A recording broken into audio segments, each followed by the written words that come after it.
Assumir o papel de cuidador de uma pessoa com Alzheimer ou outras demências é um desafio imenso. Que perfil essa pessoa deve ter? Como conciliar a atenção necessária com o paciente e não se esquecer da sua própria vida? Outra questão muito importante é como manter a qualidade do cuidado e combater o chamado estresse do cuidador. Por isso, hoje vamos conversar com uma grande especialista, a doutora Ceres Eloá Ferretti, enfermeira, pós-doutora pela Faculdade de Medicina da USP, doutora em Ciências e mestre em Neurociências pela Universidade Federal de São Paulo, pós-graduada em Gerontologia Social, pesquisadora do GNCC, Grupo de Neurologia Cognitiva e do Comportamento do Hospital das Clínicas da Faculdade de Medicina da USP. Ela também já foi presidente da Associação Brasileira de Alzheimer Regional São Paulo e cuidou da mãe que teve Alzheimer. É um prazer, Ceres, recebê-la aqui. Olá, Lina. Olá a todos. É um prazer novamente estar com você, batendo esse papo tão esclarecedor que busca realmente levar informações e minimizar um pouco da sobrecarga que esses cuidadores de quem tem doença de Alzheimer passam no seu dia a dia. Muito obrigada pelo convite. O prazer é nosso, viu, Ceres? Na verdade, assim, cuidar de uma pessoa com Alzheimer, cuidar de uma pessoa com uma demência é um desafio mesmo, não é uma tarefa fácil, né?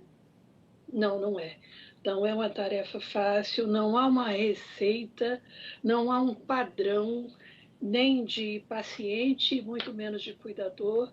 Cada caso é um caso, cada família tem seu próprio modus vivendi, cada família tem a sua maneira de dividir atenção, tarefas ou não.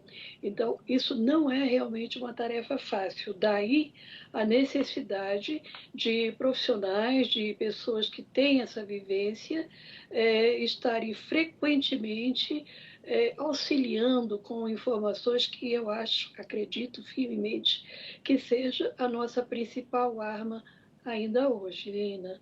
Na verdade, existe um perfil mais adequado? Como é que uma família, ao descobrir um paciente com Alzheimer, escolhe quem será o cuidador principal? Tem alguma dica nesse sentido? Tem sim. Normalmente as famílias se organizam de forma a ter um cuidador, a ter como cuidador aquela pessoa que mais se identificava com o paciente ou o paciente com ela. Isso torna tudo muito mais fácil. É muito mais complicado você estabelecer ou escolher um cuidador que o paciente não tinha identidade com a pessoa, não se entendia bem com essa pessoa, ou teve um histórico de vida difícil ao lado dessa pessoa. Então, acredito que, se a gente pode chamar de perfil, acho que seria esse, né? Aquele que tem mais identidade com a pessoa, mas isso de forma nenhuma deixa de lado a importância de se dividir tarefas. Aquele que se torna o cuidador primário, o que mais lida com o paciente no seu dia a dia, pode contar com o auxílio dos outros familiares em outras questões do cuidado. A delicadeza é que acontece muito, imagino, né, Séries, que o cuidador principal acaba ficando com a tarefa só para ele e a família acaba meio que sobrecarregando uma única pessoa. Isso é Eu terrível, né, de acontecer, porque acaba com a vida dessa pessoa, né? É o mais comum, Lina. Infelizmente, vários estudos mostram isso, os meus, inclusive. Existe um maior número de famílias que nós chamamos disfuncionais, ou seja, são famílias que transferem a responsabilidade do cuidado para um único familiar, para um único cuidador. E essa pessoa passa, então, a se anular, eu diria, porque ela abandona projetos de vida, ela muda totalmente a estrutura e a sua própria rotina, seus projetos, a família em geral se desagrega, se estabelecem vários conflitos de diferentes naturezas entre adolescentes, entre cônjuges, entre pais e filhos.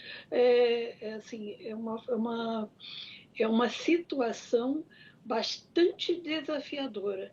E, mais uma vez, os profissionais que dão suporte a essas famílias precisam estar todos inteirados das dificuldades que essas pessoas estão passando para focar nas orientações individuais. Do ponto de vista da enfermagem, isso é assim extremamente necessário, porque nós estaremos identificando na casa da pessoa, ou num bate-papo franco, ou numa reunião de família, as dificuldades presentes em cada cuidador individualmente, daquela casa, enfim, nos cuidados que aquele paciente vai necessitar, enfim, é uma série de variáveis, digamos assim, que nós precisamos atentar para que esse cuidado possa ser de excelência, possa ser adequado tanto para o paciente quanto para o seu cuidador ou sua família. Daqui a pouco, é claro, eu vou querer saber de você dicas para a gente combater o tal do estresse do cuidador, né? O risco, inclusive, de ele adoecer. Mas antes, até para as pessoas que não conhecem muito bem, que cuidados são esses necessários para uma pessoa com demência, como Alzheimer, por exemplo, até para a gente contextualizar a importância e a dificuldade desse tipo de cuidado. Eu queria que você citasse alguns exemplos. Por exemplo, alterações comportamentais são frequentes, são difíceis de lidar? Veja, cuidados, para contextualizar mesmo, quando se assume a responsabilidade por cuidar de um paciente que tem demência, a ideia é que haja um cuidado integral. E o que eu chamo de cuidado integral? Que vai desde o entendimento que a pessoa precisa ter do que é a demência naquele paciente. Então, eu tenho um paciente com doença de Alzheimer numa fase inicial, eu tenho um tipo de cuidado. Eu tenho um paciente numa fase moderada, um outro tipo de cuidado, numa fase grave, um outro tipo de cuidado. Ou seja, um outro tipo de atenção. Veja que cuidado integral envolve o conhecimento da doença, a manutenção satisfatória do paciente no dia a dia. Então, alimentação, medicação, higiene, comportamento, diferentes maneiras de lidar com aquela pessoa, entendendo o tipo, o perfil daquele paciente, como ele era antes da doença e como ele está agora, de que maneira eu posso estimular atividades que a pessoa ainda preserva e, principalmente, ter um olhar preventivo, um olhar que foca na assistência adequada, não é esse o termo, que foca na necessidade preenchida adequadamente, necessidade de alimentação, de hidratação, de todas as necessidades humanas básicas, para que eu possa prescrever um cuidado adequado. Você fala que alterações de comportamento, elas infelizmente podem surgir mesmo no curso dessas demências, e a gente não fala só de Alzheimer. Alzheimer é a forma mais comum de demência, mas nós temos outras que desafiam enormemente, principalmente na questão do comportamento.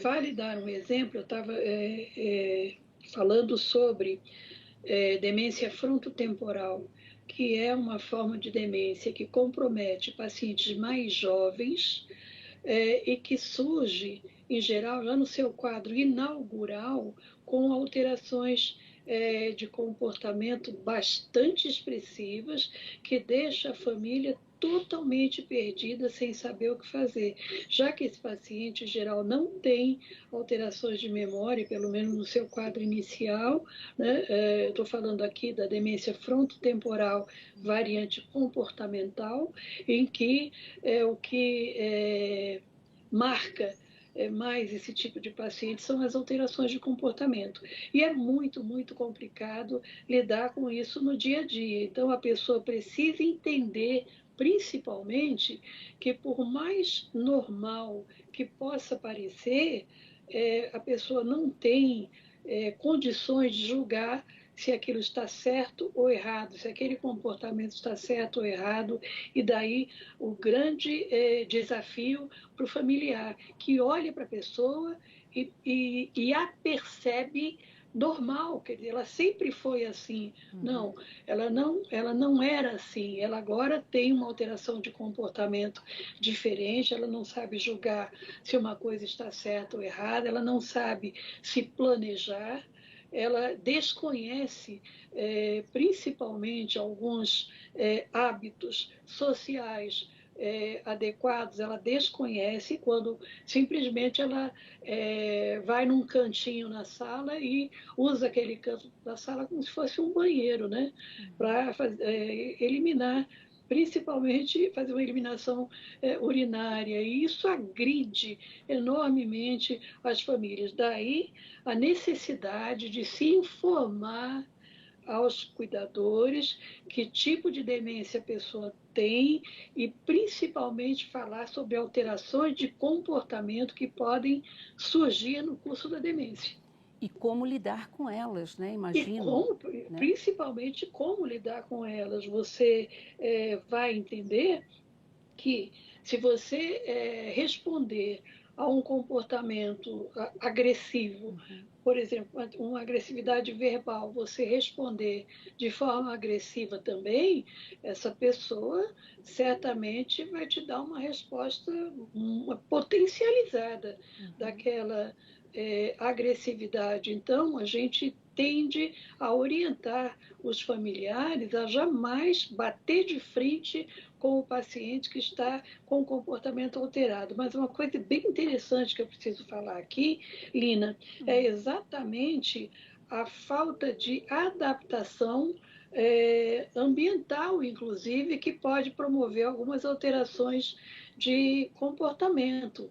Então, agitação no barulho, por exemplo, de crianças, no som, eventualmente muito alto, de adolescentes que gostam de ouvir o som num volume alto, no tom ansioso e também, às vezes, ressentido ou com raiva, no tom de voz ou na expressão, né, desse cuidador ao paciente, que o cuidador está desgastado e, de repente, lida com o paciente de uma forma agressiva, por exemplo. Vamos, vamos, vamos, eu tenho muita coisa para fazer, você está demorando. Meu Deus, eu não suporto mais isso. Fazer um ou outro comentário desse tipo com amigos ou familiares na presença do paciente, desculpe, entendendo que esse paciente pode estar com uma área do cérebro responsável pela compreensão da linguagem intacta, e ele pode se ressentir com isso, e se ele não conseguir se expressar verbalmente, ele vai se expressar de uma forma bastante agressiva, inclusive incorrendo em perigo para as pessoas que vivem naquela casa, né? Então, essas coisas precisam ser muito bem explicadas ao familiar que tem a responsabilidade do cuidado, fazendo com que ele adapte o próprio ambiente, né, da casa, o próprio jeito de falar, Perfeito. esse ambiente e peça ajuda, principalmente ao médico que está acompanhando esse paciente. Muitas vezes é necessário a utilização de uma droga para controle comportamental e a partir do momento que aquela família recebe orientações de como lidar de uma maneira não farmacológica, essa medicação pode eventualmente começar a ser descontinuada. Isso é muito possível. Né? Então a gente tem que olhar cada comportamento isoladamente e perceber se existem fatores extrínsecos responsáveis por ela, ou ambientais, ou do cuidador, ou se o fator pode ser intrínseco para aquela alteração de comportamento, quando o paciente está mal alimentado, ele está com fome, não consegue expressar isso, ele está com sede, não consegue expressar, ele tem dor e não consegue expressar, ele tem um quadro de infecção pulmonar ou respiratória, de uma forma geral, ou urinária, ele pode ter problemas com o intestino também, e a primeira alteração, Lina, que aparece nesses quadros que eu acabei de citar, são as alterações de comportamento. Ou seja, tão importante mesmo a obtenção de conhecimento para aprender a lidar, né? Mas, Séries, Exatamente. nós vamos fazer um breve intervalo e a gente já volta com o nosso programa, tá Perfeito, bom? perfeito, E você perfeito, não sai Lina. daí, a gente volta já já.